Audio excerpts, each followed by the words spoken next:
आज मैं आपको 10 ऐसे टिप्स बताने वाली हूँ कि जो आपके घर में पड़ी हुई बेकार चीज़ें जो आप यूज़ नहीं करते हैं, जो आप इस्तेमाल नहीं करते हैं, उनको किस तरह से आप इस्तेमाल में ले सकते हैं, अपने घर के फैलावे को किस तरह से कंट्रोल में रख सकते हैं, किस तरह से अपने घर को एवरी टाइम ऑर्गेनाइज रख सकते हैं। और आज साथ ही साथ बताने लगी हूँ कि ढेर और ढेर कपड़े आप लोग किस तरह से चुटकी बजाते 10 मिनट में साफ़ और उजले और चमकदार तरीके से धो सकते हैं। और आज की मेरी वीडियो उन मेरी प्यारी बहनों के लिए है जो मेरी तरह हर वक्त परेशान रहती हैं कि हम घर कम खर्चे में कम आमदनी में अपने घर को कैसे मैनेज करें। तो यहाँ से मैं अपनी वीडियो स्टार्ट करती हूँ। अस्सलाम वालेकुम प्यारी बहनों। और आप देख सकते हैं कि यहाँ पे कपड़े कितने गंदे हैं।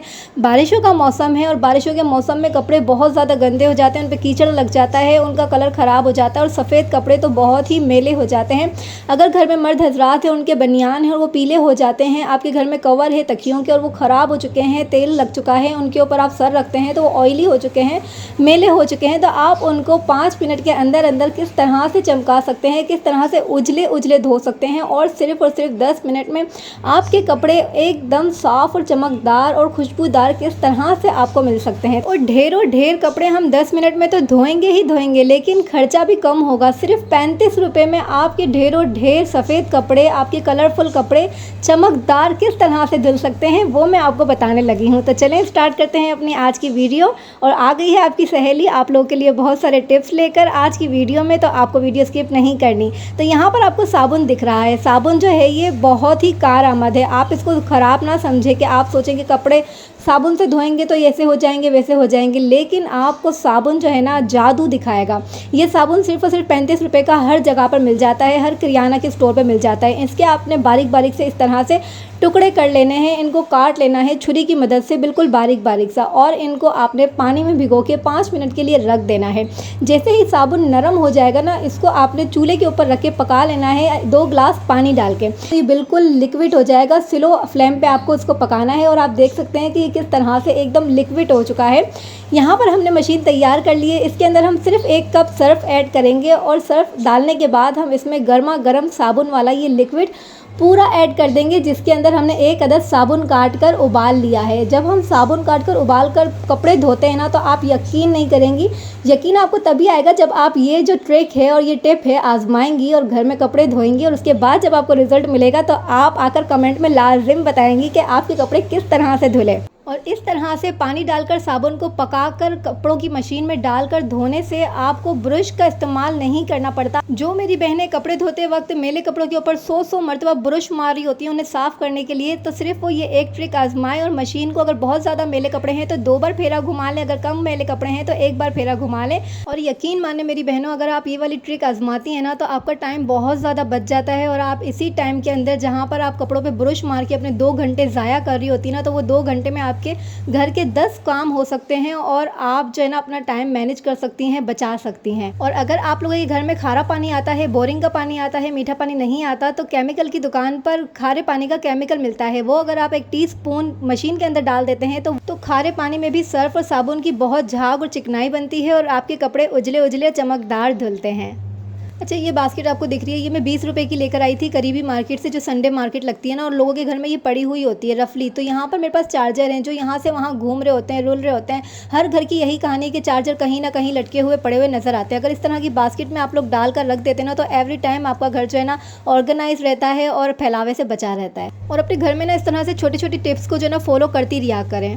हम अक्सर परेशान रहते हैं कि अपने घरों में, अपने किचन के अंदर छुरियाँ, चाकू, चिमटे वगैरह सारी चीज़ें कहाँ रखें। तो इस तरह से आपके पास कोई भी बास्केट हो, उसके अंदर आप इजीली अपने चिमटे, छुरियाँ वगैरह सब एक ही बास्केट में रख सकते हैं, जो आपको टाइम टू टाइम, आपको जब भी ज़रूरत पड़े आपको आसानी से मिल सकती है और आपका किचन भी खूबसूरत लगता है। अच्छा, तो ये 2 ऑर्गेनाइज़र मेरे पास रखे हुए हैं, इनको मैं किस तरह से काम में लेती हूँ। यहाँ पर बच्चों की जो मेडिसिन होती हैं या फिर बच्चों के कफ सिरप होते हैं ना, इनके अंदर मैं डाल के रख देती हूँ, वरना ये यहाँ पर वहाँ पर पड़े रहते हैं।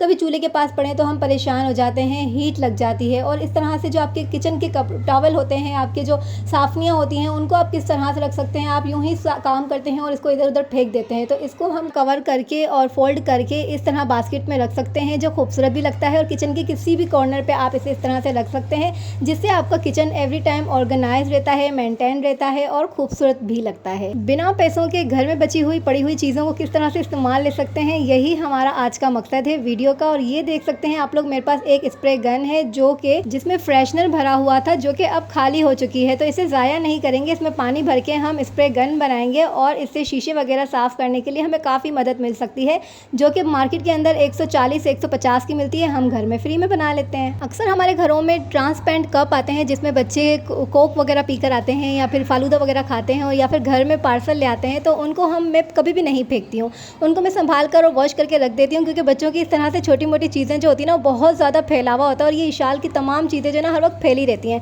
तो इस तरह से जो कप होते हैं ना, ये बहुत मदद देते हैं हमें इस तरह से चीज़ों को एक ही जगह पर समेट के रखने के लिए। तो मैं इनका यूज़ इसी तरह से करती हूँ और इनके अंदर इस तरह से छोटी छोटी चीज़ें डालकर रख देती हूँ। तो इस तरह से हमारे घरों में अक्सर कप पड़े हुए होते हैं जो चाय के होते हैं, और या ये दिखने में तो बहुत खूबसूरत होते हैं, लेकिन मुझसे इनमें चाय नहीं पी जाती है क्योंकि मुझे बहुत ज़्यादा गर्म लगता है। इसके अंदर ना धुआं ऐसा लगता है मेरी आंखों में जा रहा है। और जाहिर सी बात है, ये ड्रॉअर में पड़े पड़े ना ही तो खूबसूरत लग रहे हैं और ना ही ये हमें अंडे दे रहे हैं, ना ही हमें फ़ायदा दे रहे हैं, तो क्यों ना इसे भी काम में ले लिया जाए। तो मैं इन्हें ड्रॉअर में रखने से ज़्यादा अपने काम में लेना पसंद करती हूँ। तो आए दिखाती हूँ कि इसे मैं किस तरह से अपने काम में लेती हूँ। इशाल की पेनें जो ना जगह जगह पड़ी हुई होती हैं, कभी कहाँ पड़ी है कभी कहाँ पड़ी है, तो फिर मैं ये वाला जो कप है ना, इसको क्यों इस्तेमाल करती हूँ, इसके अंदर इशाल की सारे कलर्स, पेन, पेंसिल्स डालकर जो है ना इसके बैग के पास रख देती हूँ, ताकि जब भी इसे ज़रूरत पड़े ना तो ये फ़ौरी तौर पे अपनी पेन उठा लें और बर वक्त अपना काम कर ले। अगर आप लोगों के घर में भी इस तरह से बॉक्स हैं प्लास्टिक के और आप लोग सोच रहे हैं कि इनको किस काम में लिया जाए और उसमें हम कुछ डालते भी नहीं है, ये रफली ऐसे ही पड़े हुए हैं, तो क्यों ना इसको भी काम में ले लिया जाए और इसके अंदर आपकी वो सारी कंघियाँ, सारे कॉम वगैरह डाल दिए जाएँ जो आपके टाइम पे टाइम आपको मिल जाए। क्योंकि मेरे घर में कंघियाँ कभी मुझे किचन के शेल्फ पे, कभी अलमारी के ऊपर मिलती है, तो इस तरह से मुझे टाइमली जो है ना मेरी कंघियाँ मिल जाएंगी, मैं अपने बाल संवार सकती हूँ। मेरे घर में सिलाई मशीन है, यकीनन आप बहनों के घर में भी सिलाई मशीन तो लाजिम होगी, लेकिन अक्सर घरों में सिलाई मशीन का इस्तेमाल बहुत ज़्यादा नहीं होता। महीनों में, मेरे घर में तो महीनों में होता है जब मुझे किसी चीज़ को सीने की ज़रूरत होती है, लेकिन जो धागे और सुइयाँ और ये सब चीज़ें होती है ना, इसका टाइम टू टाइम हमें ज़रूरत पड़ती रहती है। कभी बटन स्टिच करना है, कभी क्या सीना है, कभी क्या सीना है हाथ से। तो इस तरह से जो है ना, ये मेटल के बॉक्स होते हैं, मिठाई के डब्बे होते हैं, बहुत सारी जगहों से हमें इस तरह से गिफ्ट्स आ रहे होते हैं इस तरह के बॉक्स, तो इन्हें कभी भी फेंका ना करें। इनके अंदर जो है ना मैं धागे की रील और ये इलास्टिक वगैरह हो गए और ये जो इंची टेप हो गई, इनको मैं इसके अंदर डालकर सेव करके रख लेती हूँ, ताकि जब भी मुझे धागों की ज़रूरत पड़े ना, तो मैं फ़ौरी तौर पे इस बॉक्स को निकालूँ, इसमें से अपने मैचिंग के धागे निकालूँ और अपना काम टाइम टू टाइम कर लूँ। और इस तरह से जो है ना हमारे धागे भी ख़राब नहीं होते हैं और हमें हर चीज़ जो है ना अपनी जगह से मिल जाती है। और इसको रखें भी मशीन के नीचे ही, मशीन के आसपास ही, ताकि आपको ढूंढना ना पड़े। अच्छा जी, तो कल ईशान ने बनाया था सूजी का हलवा और आज महानूर की बारी है। महानूर ने कहा है कि मैं बनाती हूँ शीर खुरमा, क्योंकि बस रोज़ाना इनको ना अब सीखने लगी है ना खाना बनाना, कुछ अच्छा बनाने का इनका दिल जो है ना रोज़ाना चाहता है कि मम्मा आज हम ये सीख लें, आज हम ये बना लें।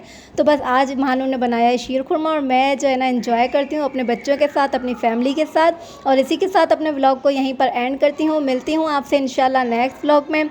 आज का अगर मेरा व्लॉग आपको अच्छा लगा हो, पसंद आया हो, तो प्लीज़ लाइक, शेयर, सब्सक्राइब करना ना भूलिएगा। आप लोग वीडियो तो कंप्लीट देखते हैं बट सब्सक्राइब नहीं करते हैं, तो प्लीज़ सब्सक्राइब भी कर दिया करें। चलती हूँ, अल्लाह निगहबान, अल्लाह हाफिज़।